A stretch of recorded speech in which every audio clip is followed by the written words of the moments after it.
तो कहानी की शुरुआत में हम देखते हैं एक अगली सी लड़की को जिसका नाम होता है किनोशिता माइरू, जो स्कूल में यहाँ धीरे धीरे चलकर जा रही होती है, जिसे सब लोग ऐसे देख रहे होते हैं जैसे कि कोई गंदी सी चीज हो। और यही हमारी मूवी की हीरोइन आगे दिखाया जाता है कि माइरू अपने घर में डांस कर रही होती है। वहीं पे उसकी एक आंटी आती है। आंटी कम अंकल ज्यादा लग रहे होते हैं क्योंकि वो अंकल से आंटी बने हैं। It means transgender. आंटी कहती है कि माइरू, क्या तुम सीरीज देखकर डांस करती रहती हो और लव स्टोरी देखती रहती हो? इससे अच्छा है कि तुम असली में किसी से प्यार कर लो। क्योंकि आंटी को हमारी मायरू की बहुत ज्यादा फिक्र होती है। और ये सुनकर मायरू कहती है, मैं तो बहुत अगली हूँ, मुझे तो कोई भी पसंद नहीं करेगा। नेक्स्ट सीन में हमें दिखाया जाता है मायरू जब अपने स्कूल से गुजर रही होती है। वो देखती है कि बहुत सारी लड़कियां चिल्ला रही होती है क्योंकि वहाँ पे एक हैंडसम सा लड़का बैठा होता है जो कि काफी चमक रहा था। लड़कियां उसे देखकर इतना ज्यादा खुश हो रही होती है और कहती है कि ये तो बहुत हॉट है। और ये लड़का तो चुपचाप ही रहता है, किसी से बात नहीं करता। हमारी मायू भी ये बातें सुन रही होती है।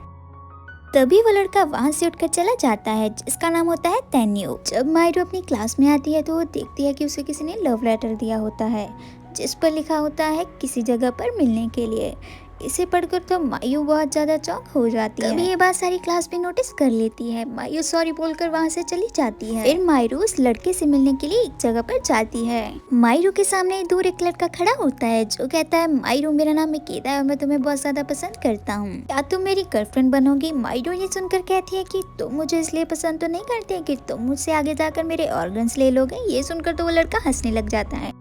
लड़का कहता है कि नहीं नहीं, मैं तो तुम्हें सच में ज्यादा पसंद करता हूँ। मायरू अपने मन में ये सोचने लगती है कि इसका मतलब इसने मेरी सूरत नहीं सीरत देखी है। वो लड़का उसे अपना नंबर देने के लिए अपने पास बुलाता है। मायरू जब उसके पास जाने लगती है तभी अचानक वो खड्डे में गिर जाती है।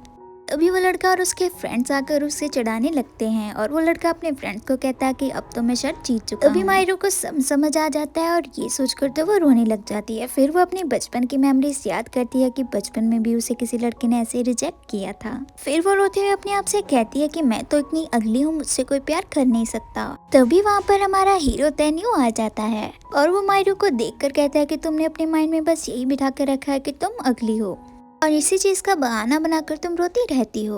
और वो उसे कहता है कि अगर तुम सच में चेंज होना चाहती हो तो तुम्हें अपना बेस्ट देना पड़ेगा और अपने आप पर मेहनत करनी पड़ेगी।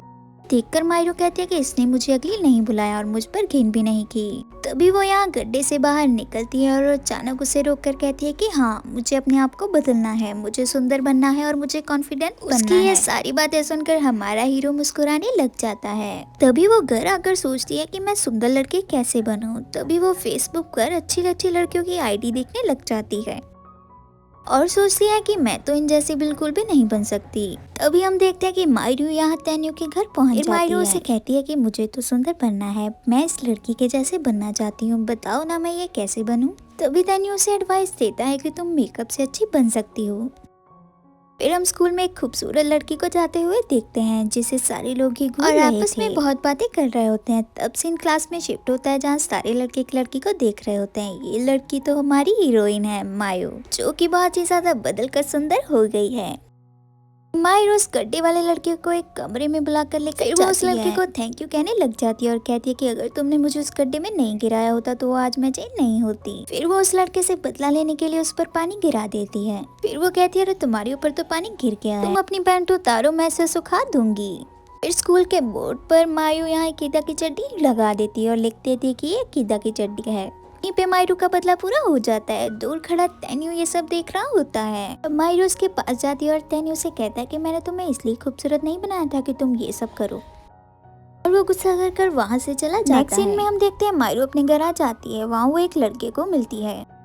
लड़का वही होता है जिसने उसे बचपन में रिजेक्ट किया था। मायरू को कहता है, मायरू मुझे तुम पर गुस्सा आ रहा है, तुम इतनी चेंज क्यों हो गई हो? मारे पे ये सब अच्छा भी नहीं लग रहा है। तुम्हें पता है कि मेरा एक फ्रेंड तो तुम्हारे पीछे पड़ गया और तुम्हारा नंबर लेना चाहता है। अगर तुम मना करोगी तो उसने अपना नंबर दिया है तुम्हें देने के लिए। अब मायरू से ये सब जानकर हैरान हो जाती है और वो खुश होकर वो नंबर लेने लगती है और कहती है कि चैन, क्या वो सच में मुझे पसंद करता है? मायरू कहती है कि चैन, क्या वो लड़का अच्छा है? चैन कहता है, हाँ वो लड़का बहुत अच्छा है। मायरू खुश होकर कहती है, ठीक है तो मैं उससे बात कर लूंगी। अब मायू उस लड़के से बात करने लग जाती है और बहुत ही खुश होती है। तभी वो सोचती है कि मुझे अपनी दिल की बात किसी को बतानी है। तभी वो तेन्यू को जाते हुए देखती है और उसके पीछे भागने लग जाती है और उसे कहती है, तेन्यू मुझे तुम्हें कुछ बताना है। तेन्यू कहता है, मैं नहीं सुनूंगा। उसे बहुत रेजिस्ट करती है। तभी तेन्यू मान जाता है।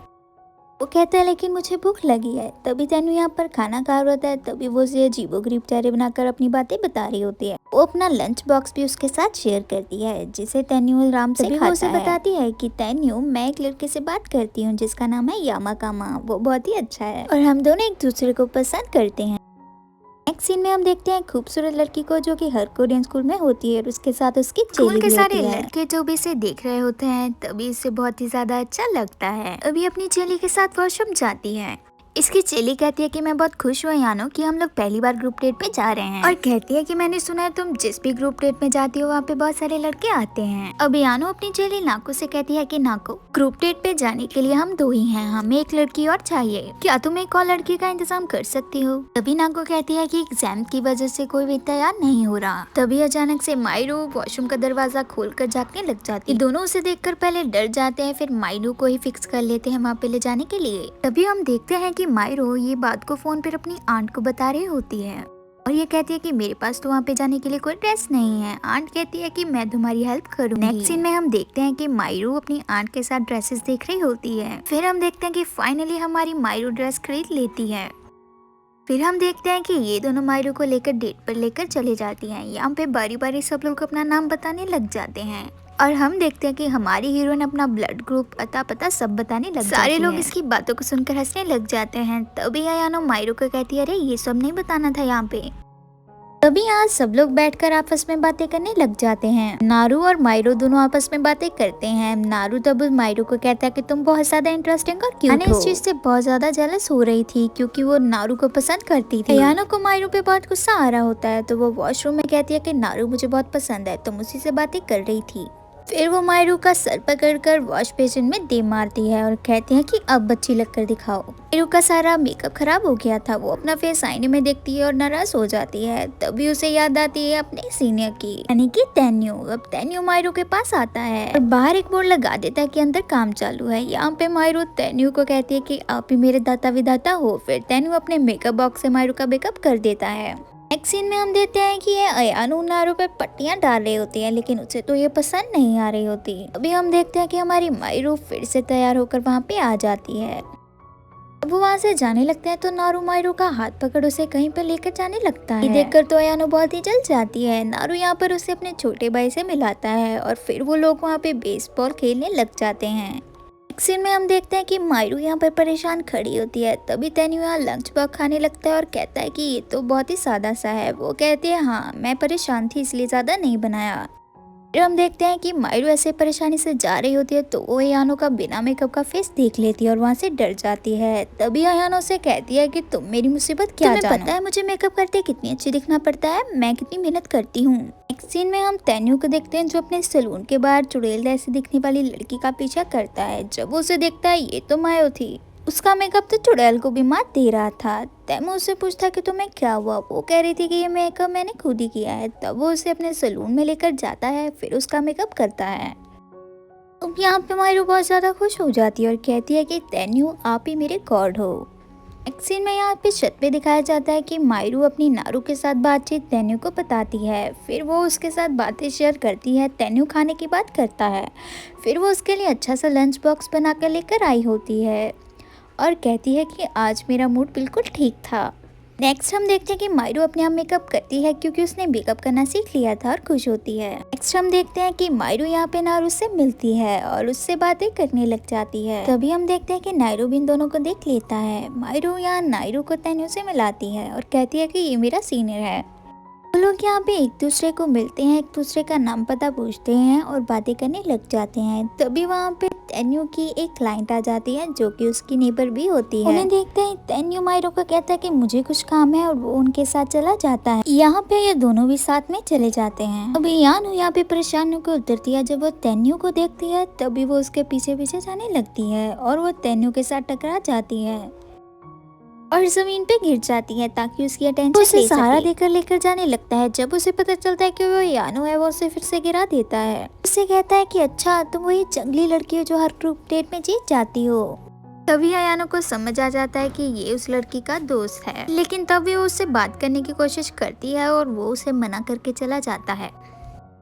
हम देखते हैं कि स्कूल की छुट्टी होने के बाद मायरू और नारू कहीं पे जा रहे होते हैं। वहाँ पे मायरू को एक चेन पसंद आती है। नारू से पूछता है क्या तुम्हें ये बहुत पसंद आई? मायरू कहती है कि नहीं। वो लोग वहाँ पे कुछ खाने लगते हैं और मायरू पूछती है नारू क्या तुम मेरे साथ म्यूजियम पार्क चलोगे? तभी वहाँ पे अयानो भी आ जाती है और कहती है क्या तुम म्यूजियम पार्क जाने वाले हो? मैं भी साथ में आऊँ क्या? और साथ में तैमूर को भी लेकर चले। नारू कहता है ठीक है तुम उसे इन्वाइट कर लो।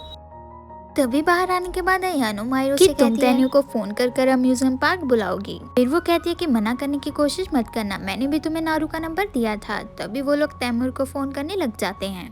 नेक्स्ट सीन में हम देखते हैं कि मारू तैन्यू को मनाने की कोशिश करती है लेकिन वो मना करता है। फिर वो उसे लालच देती है कि वो उसके लिए बहुत अच्छा सा लंच बॉक्स बनाकर लाएगी। तैन्यू ये बात सुनकर मान जाता है। नेक्स्ट सीन में हम देखते हैं कि वो लोग यहाँ पे हम म्यूजियम पार्क आ चुके होते हैं। मायरू यहाँ पे अपने मन में सोचती है कि तो कोई मुझसे पूछो मैं तैन्यू को यहाँ कैसे लेकर आई हूँ। नारू यहाँ मुझसे कहता है कि इन्हें घूमने दो, हम लोग साथ में घूमते हैं। फिर वो लोग यहाँ झूला वगैरह झूलते हैं और लंच मायरू यहाँ बहुत सारा खाना बनाकर लेकर आई होती है। तैन्यू ये खाना आराम से खा रहा होता है। तभी नारू से पूछता है कि तुम इसे कब से जानती हो? वो कहती है कि मैं तो इन्हें बहुत टाइम से जानती हूँ।